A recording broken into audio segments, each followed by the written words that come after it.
ஒருநாள் ஆன்மீக சுற்றுலா பேருந்தினை காஞ்சிபுரம் பேருந்து நிலையத்தில் தமிழக சிறு குறு தொழில் நிறுவனங்கள் அமைச்சர் தாமோ அன்பரசன் துவக்கி வைத்தார்.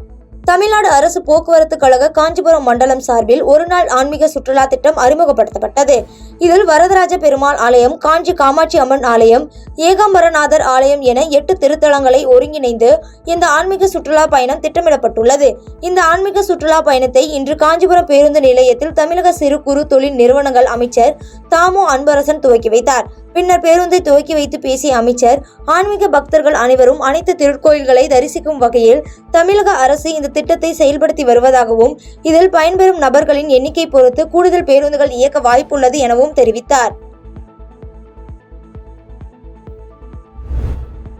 சேலம் அரூர் நெடுஞ்சாலையில் தனியார் பேருந்து மீது ஈச்சர் லாரி மோதிய விபத்தில் 20க்கும் மேற்பட்ட பயணிகள் காயமடைந்து அரசு மருத்துவமனையில் அனுமதிக்கப்பட்டுள்ளனர். சேலம் மாவட்டம் அயோத்தியாபட்டணம் அடுத்துள்ள தேவங்கர் காலனி பகுதியில் சேலம் அரூர் நெடுஞ்சாலையில் அரூரில் இருந்து சேலம் நோக்கி வந்த தனியார் பேருந்து ஈச்சர் லாரி மீது நேருக்கு நேர் மோதி விபத்துக்குள்ளானது. இந்த விபத்தில் அதிர்ஷ்டவசமாக பேருந்தில் பயணித்த 20க்கும் மேற்பட்ட பயணிகள் லேசான காயங்களுடன் உயிர் தப்பினர். பின்னர் தகவல் அறிந்து சம்பவ இடத்திற்கு வந்த காவல்துறையினர் காயமடைந்தவர்களை மீட்டு ஆம்புலன்ஸ் மூலம் சேலம் அரசு மருத்துவமனைக்கு அனுப்பி வைத்தனர். மேலும் இந்த விபத்து காரணமாக சேலம் அரூர் நெடுஞ்சாலையில் சுமார் 2 மணி நேரத்திற்கு மேலாக போக்குவரத்து பாதிப்புக்குள்ளானது. தேனி அரசு மருத்துவக் கல்லூரி மருத்துவமனையில் அறுவை சிகிச்சை மூலம் பிரசவம் பார்க்கப்பட்ட பெண் உயிரிழந்ததை அடுத்து மருத்துவமனையில் கோட்டாட்சியர் ஆய்வு மேற்கொண்டார். தேனி மாவட்டம் ஆண்டிப்பட்டி அருகே உள்ள நடுக்கோட்டை பகுதியைச் சேர்ந்த பாண்டி என்பவரின் மனைவி ஜெயபிரியா. இவர் கர்ப்பமாக இருந்த நிலையில் கடந்த 21ஆம் தேதி பிரசவத்திற்காக பெரியகுளம் அரசு மருத்துவமனையில் அனுமதிக்கப்பட்டார். அங்கு அவருக்கு அறுவை சிகிச்சை மூலம் பிரசவம் பார்க்கப்பட்ட நிலையில் ஜெயபிரியா இறந்ததாக கூறப்படுகிறது. இதையடுத்து மருத்துவர்களின் அலட்சியத்தால் உயிரிழப்பு ஏற்பட்டதாக குடும்பத்தினர் புகார் எழுப்பியதை அடுத்து பெரியகுளம் கோட்டாட்சியர் தேனி அரசு மருத்துவக் கல்லூரி மருத்துவமனையில் விசாரணை மேற்கொண்டு வருகிறார்.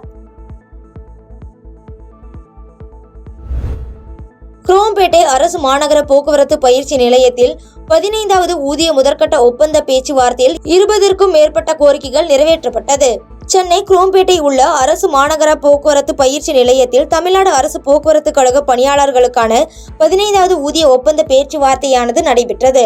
இந்த பேச்சுவார்த்தையில் ஊதிய உயர்வு, தற்காலிக பணியாளர்களை நியமிக்க கூடாது, ஓய்வு பெற்ற போக்குவரத்து தொழிலாளர்களுக்கு நிலுவையில் உள்ள டிஏ ஆகியவற்றை குறித்து முதற்கட்டமாக பேச்சுவார்த்தை நடைபெற்றது.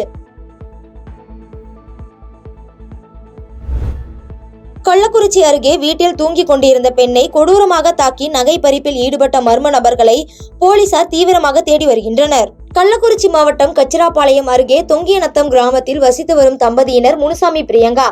இவர்களுக்கு திருமணமாகி 5 வருடங்கள் ஆகின்றன. இந்நிலையில் முனுசாமி நேற்று இரவு பணிக்காக சென்றிருந்த நிலையில் மனைவி பிரியங்கா மட்டும் தனியாக வீட்டில் தூங்கிக் கொண்டிருந்தார். அப்போது மர்ம நபர்கள் வீடு புகுந்து பிரியங்காவை கொடூரமாக தாக்கிவிட்டு கழுத்தில் இருந்த சுமார் 8 பவுன் நகைகளை பறித்து சென்றுள்ளனர். இதில் ரத்த வெள்ளத்தில் கிடந்த பிரியங்காவை அக்கம் பக்கத்தினர் மீட்டு சிகிச்சைக்காக மருத்துவமனைக்கு அனுப்பி வைத்தனர். மேலும் இந்த விபத்து குறித்து போலீசார் தீவிரமாக விசாரணை மேற்கொண்டு வருகின்றனர். பாதகம் செய்பவரை கண்டால் நாம் பயங்கொள்ளலாகாது பாப்பா, மோதி மிதித்து விடு பாப்பா, அவர் முகத்தில் உமிழ்ந்து விடு பாப்பா. அண்மை செய்திகளை உடனுக்குடன் தெரிந்து கொள்ள இணைந்திருங்கள் இயம்நாடு தொலைக்காட்சியுடன்.